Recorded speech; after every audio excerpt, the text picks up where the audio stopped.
In the quiet solitude of the ancient desert, long before kings and empires rose, lived a man named Abram, chosen not for his strength, but for his faith.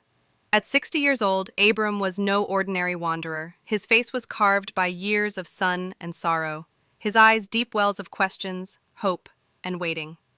On a wind-blown night in the mountains of Canaan, he stood outside his tent, wrapped in a simple robe, gazing up at the sea of stars.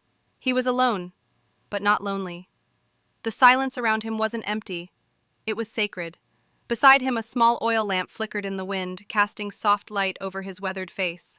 Behind him, the tent stood in shadow, a symbol of his unanswered longing, a home without a child. In the distance, his loyal servant Eliezer waited quietly, always near, always ready, but not the future Abram had dreamed of. With open hands and lifted eyes, Abram spoke, not with loud words, but with the quiet reverence of a man speaking to someone unseen, yet more real than the stars above. "Will my house remain empty, Lord? Shall my servant inherit all I have?" He waited, not for a reply in thunder, but in trust.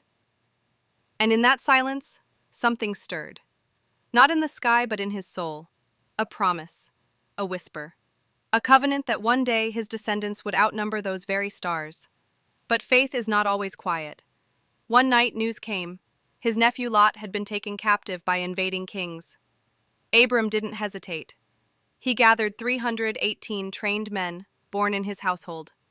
Under the cover of darkness, through rocky hills and shifting dunes, Abram led them like a shepherd leading sheep, but this time, into war. He divided his men into groups.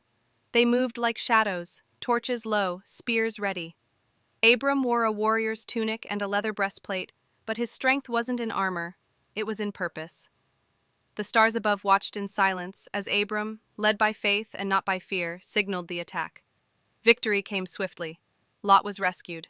The enemy was defeated. When Abram returned to the quiet of the desert, the sky was once again filled with stars. But now, something had changed. He was still without a son, still waiting. Yet he stood stronger, not because he had fought a battle, but because he had believed in the one who had called him. A man of longing, a man of action, a man of faith.